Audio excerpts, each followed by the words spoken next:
Oke, nanti Pak Badir barangkali bisa jelaskan itu. Non subsidi kita pakai contoh aja set A.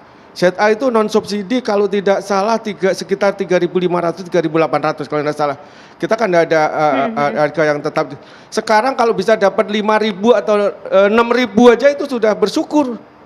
Yang hebat lagi itu urea. Urea subsidinya kalau tidak salah sekitar 2.700. Hari ini urea subsidi jatuh di tangan petani. Itu kalau ada. Tebu kita juga butuh pancingan tuh. Itu kalau ada harganya paling murah. Jatuh di tangan petani 11.000 sampai dengan 12.000. Bukan main itu. Dan itu apakah diketahui oleh para petinggi? Saya yakin yang pembuat kebijakan sekalian untuk Bapak Komisi 4 ya.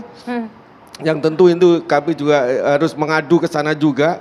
Untuk diketahui ini sungguh amat berat ketika pada saat yang sama produk kita khususon untuk tebu gulanya nggak boleh naik lebih dari 12,5 dan hari ini sudah menginjak tahun yang mau tahun ke-7 HPP gula yang harusnya setiap tahun kita mengalami kenaikan sesuai dengan tren naiknya inflasi juga. Kita ini HPP-nya cuma 9.100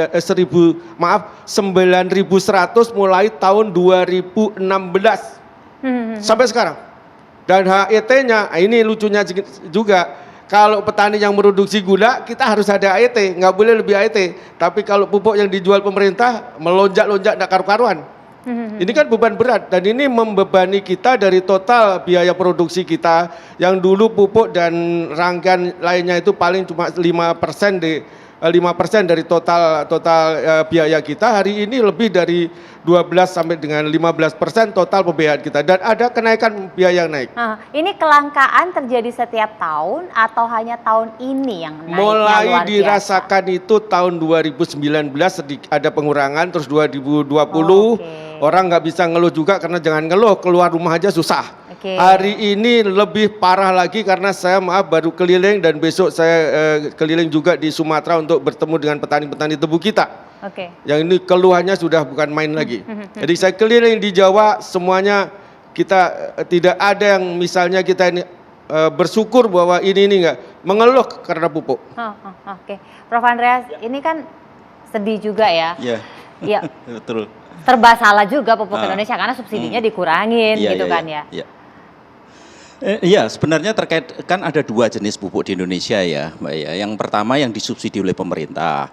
Sebenarnya yang disubsidi gasnya kan itu, sehingga kalaupun kita tanpa subsidi itu naik turunnya pupuk akan tergantung naik turunnya harga gas bumi. Nah, kalau yang disubsidi itu relatifly harganya tidak mengalami gejolak yang berarti. Hanya betul kelangkaannya ini yang jadi masalah. Dan biasanya musim-musim langka itu musim-musim Desember ini dan paling langka nanti di bulan Januari. Karena kalau Pak Mitro tadi tanaman ini tebu langka karena nggak ada produksinya atau kenapa kalau ada? Ya mungkin terkait dengan penganggaran ataupun yang lainnya ya. Karena kan tahun anggaran itu biasanya per Januari ya, sampai Desember. Nah di beberapa tempat untuk pupuk yang bersubsidi itu memang di Jawa Timur, ini jaringan tani kami yang di Jawa Timur juga menyampaikan di beberapa tempat tidak langka karena apa? Karena di musim tanam ketiga tidak dipakai, karena musim tanam ketiga di beberapa tempat di Jawa Timur rusak oleh tikus, sehingga ada stok dari MT3 ke MT1 yang sekarang ini. Tapi di sebagian besar yang lainnya biasanya itu langka sekitar bulan Desember Januari. Kalau ini untuk padi sawah ya, karena apapun pupuk bersubsidi ini hampir 100% itu sebenarnya untuk padi sawah sebenarnya itu. Nah selain tadi disampaikan oleh Pak Mitro, memang terjadi penurunan yang relatif tajam subsidi pupuk secara nasional. Kalau sebelumnya itu sekitar 30 triliun, lalu sekarang ini turun sekitar ya 24 triliun yang tahun kemarin, tahun ini. Jadi ada penurunan jumlah pupuk yang juga didistribusikan ke petani dari pupuk bersubsidi. Nah yang betul-betul celaka 12, ini petani-petani yang menggunakan pupuk non subsidi. Karena subsidi ini tidak cukup. Rata-rata di petani jaringan tani kami di Asosiasi Bank Benih dan Teknologi Tani Indonesia, ada di 90 kabupaten saat ini, itu paling sekitar 50%. Hanya 50% yang bisa dipenuhi melalui pupuk subsidi. Nah, sedangkan 50% sisanya mereka harus beli pupuk non subsidi. Nah, pupuk non subsidi ini harganya luar biasa. Kan tadi aja baru petani kami di Lamongan lapor kalau sekarang sudah mencapai 12.000 per kilo. Kan dari ya? harga?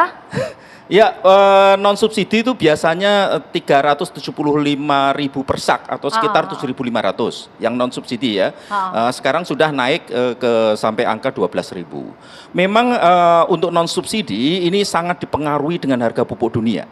Dan harga pupuk dunia sangat dipengaruhi oleh harga gas alam. Dan kebetulan gas alam ini kan peningkatannya luar biasa. Iya. Dari bulan Mei tahun lalu sampai sekarang ini peningkatannya sekitar mula-mula 3 US dollar per MMBTU, sekarang sudah sampai sekitar 25.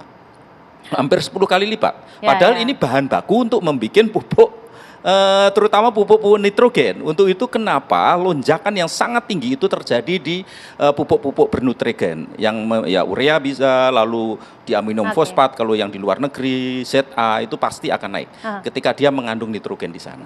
Nanti jadi kita coba konfirmasi ya Pak sama Pak Wadirut ini, apa memang benar kenaikannya sedemikian signifikan, termasuk juga catatan dari 90 kabupaten tadi yang dibina oleh Pak Andreas. Sesaat lagi tetap bersama kami.